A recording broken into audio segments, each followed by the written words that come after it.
اللہ کو منانے کے لیے نہ پیسہ چاہیے، نہ دولت چاہیے، نہ نسب چاہیے، نہ حسب چاہیے، نہ غربت چاہیے، نہ امیری چاہیے، محمدی بن کے دکھا دو بس۔ فلا ورب، قرآن کی پہلی قسم، قرآن کی پہلی قسم سورہ نساء میں، فلا وربک لا یؤمنون حتی یحکموک فیما شجر بینہم۔ میرے محبوب، یہ بتا دیں کائنات کے انسانوں کو، گلستان جوہر کے مسلمانوں کو، جب تک تیرے غلام بن کر نہیں آئیں گے، مجھے تیرے رب کی قسم میں نے قبول نہیں کروں گا۔ محمدی لا الہ الا اللہ پاسپورٹ ہے، محمد رسول اللہ ویزا ہے جنت کا۔ ہم نے کہا جنت کی چابی میرے ہاتھ میں ہوگی قیامت کے دن، الی مفاتیح الجنہ، اللہ جنت کی چابیاں مجھے پکڑائے گا۔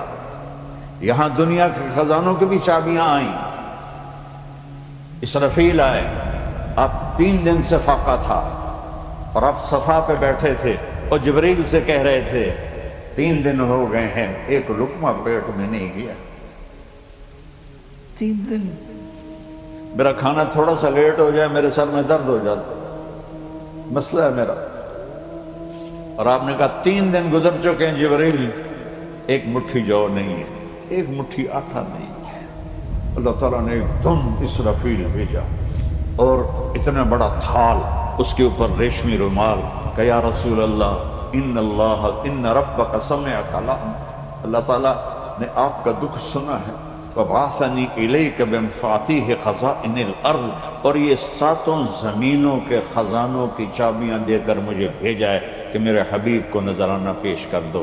لیکن ان سے پوچھ لو عبدًا رسولہ او ملکًا رسولہ، آپ بادشاہی والی نبوت چاہتے ہیں یا غلامی والی نبوت چاہتے ہیں؟ تو آپ نے فرمایا نہیں، بادشاہی نہیں چاہیے، مجھے غلامی چاہیے، مجھے غلامی چاہیے، میں غلامی والی نبوت قبول کروں گا، بادشاہت والی نبوت قبول نہیں کروں گا۔ سلیمان علیہ السلام نے بادشاہی مانگی، اللہ نے دے دی، اور میرے نبی کو مانگے بغیر پیش کی نہیں۔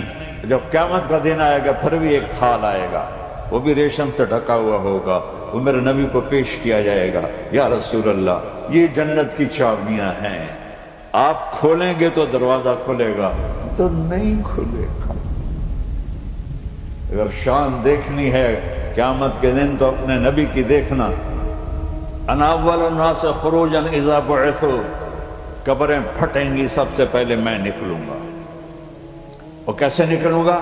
میرے دائیں طرف ابو بکر نکلے گا، میرے بائیں طرف عمر نکلے گا، اور اس سے عجیب بات، بلال رضی اللہ عنہ کی قبر دمشق شام میں ہے، لیکن آپ نے فرمایا بلال میرے قدموں سے اٹھے گا اور باہر نکل کے اذان دے گا، پھر میرے لیے براق لایا جائے گا، میں اس پہ سوار ہو کر معشر کی طرف چلوں گا، اور بلال میرے آگے سرخ اونٹنی پر آگے آگے چلے گا۔ جب ہم پہنچیں گے میدان حشر میں تو اللہ بلال سے کہے گا اذن یا بلال، بلال آج اذان بلالی سنا، ہمارا شاعر مشرق کہہ گیا تھا رہ گئی رسم اذان روح بلالی نہ رہی، فلسفہ رہ گیا تلقین غزالی نہ رہی۔ آج اذان دے تو بلال اونٹنی پر کھڑے ہو کے اذان دیں گے، اور پوری آدم کی اولاد اس اذان کو سنے گی، جو کبھی صرف مدینے والوں نے سنی۔ کبھی مدینے پر ایک دفعہ جب اللہ کے نبی کا انتقال ہو گیا تو حضرت ابو بکر کے پاس آئے، ابو بکر میرا رہنا دوپہر ہو گیا ہے، میں مدینے میں نہیں رہ سکتا آپ کو دیکھے بغیر، مجھے اجازت دے میں جہاد میں چلا جاؤں۔ تو انہوں نے اجازت دے دی۔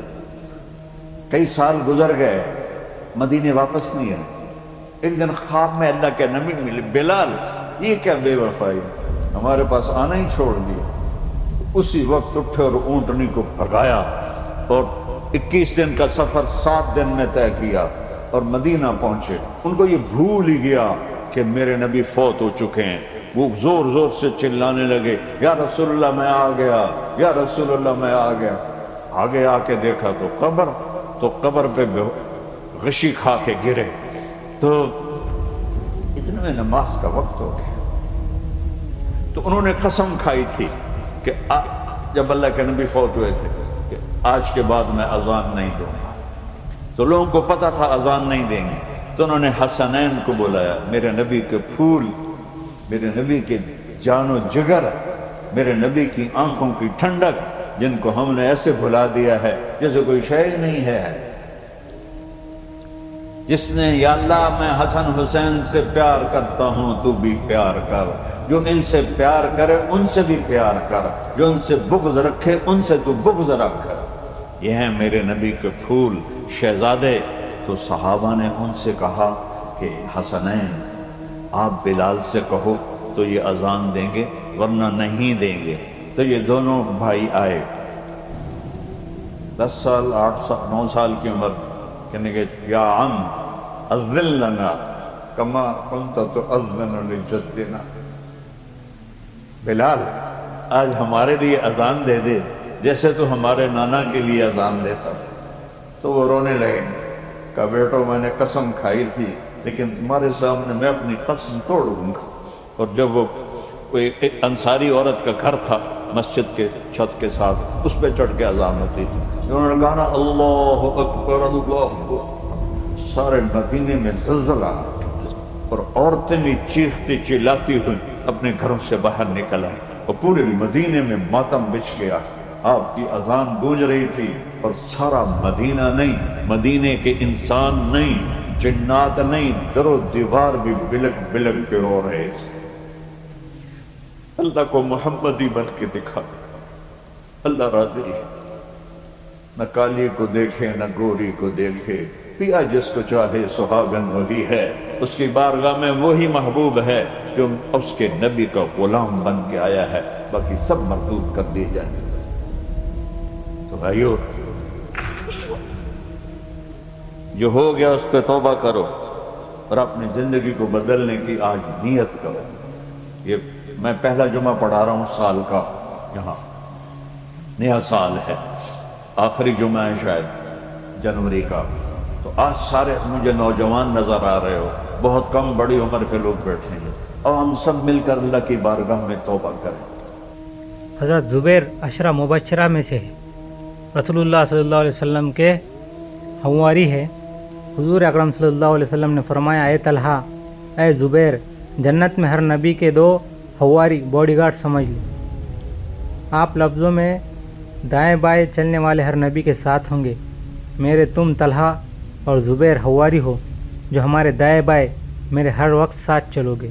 اس حواری ہونا تک جو پہنچنا ہے یہ حضرت اسماء کے ساتھ ہوا کہ حضرت اسماء نے اپنا حق معاف کیا، اپنے حقوق معاف کیے کہ جاؤ تم سے مطالبہ نہیں، اللہ تعالیٰ سے میں لوں گی، تم جاؤ۔ پھر وہ حال آئے، خود اپنا حال سناتی ہے کہ میرا حال یہ تھا کہ زبیر ہر وقت حضور صلی اللہ علیہ وسلم کے ساتھ رہتے تھے اور میرے گھر میں کچھ بھی نہیں تھا، کام بھی خود کرتی تھی، باہر کا بھی اور اندر کا بھی، گھوڑوں کو چارہ لانا، اونٹوں کو چارہ لانا، پھر گھر کا کام بھی کرنا۔ 1 دن 2 دن 3 دن کا فاقہ آیا، باپ موجود مگر شکایت نہیں، حضور اکرم صلی اللہ علیہ وسلم موجود مگر شکایت نہیں، خاوند موجود مگر لڑائی نہیں کہ میرا حق ادا کرو۔ عورتیں تو جلدی سے مطالبہ کرتی ہے میرا حق ادا کر دو، اور جو بہن حق معاف کرے کہ جنت میں اکٹھا لے لوں گی۔ ایک اور حدیث اس کے متعلق سنا دوں، ایک آدمی آ رہا ہے، دوسرا اس کے پیچھے آ رہا ہے، اے اللہ اس نے میرا حق مارا ہے، حق لے کر دو۔ اور وہ آدمی ایسا تھا کہ حق دنیا میں نہ دے سکا مجبوری کی وجہ سے، تو اللہ تعالیٰ فرمائے گا کیا لے کر دو، اس کے پاس تو کچھ بھی نہیں ہے۔ وہ کہے گا اس کی نیکیاں لے کر دو اور میرے گناہ اس کو دے دو۔ اللہ تعالیٰ فرمائیں گے اوپر دیکھو، وہ اوپر دیکھیں گا تو جنت نظر آئیں گی، عالی شان عظیم الشان جنت، سونے چاندی کے محلات۔ وہ کہے گا یا اللہ یہ کس نبی کی جنت ہے، کس صدیق و شہید کی جنت ہے؟ تو اللہ تعالیٰ فرمائیں گے اس کی نہیں، جو قیمت ادا کر دے اس کی ہے۔ کہا یا اللہ اس کی کیا قیمت ہے؟ جو اپنا حق معاف کر دے اس کی ہے۔ اس نے کہا اچھا میں اس سے نہیں لیتا، تجھ سے لیتا ہوں، تو دے دے مجھ کو جنت۔ جو عورتیں اپنے خاوند کو دین کے لیے آگے بڑھائیں گی اور اپنا حق معاف کر دیں گی، ان کو اللہ تعالیٰ دے گا، اپنے خزانوں سے دے گا، جیسے حضرت اسماء نے اپنا حق معاف کیا۔ کہتی ہے بھوک آئی، نہ خاوند سے شکایت کی، نہ اپنے باپ سے شکایت کی، نہ دربار رسالت میں کوئی شکوہ، خود صبر و خاموشی سے جھیل رہی ہے۔ عورت ذات تو کیا مرد بھی بھوک میں کمزور ہو جاتا ہے۔ ایک پڑوسی عورت نے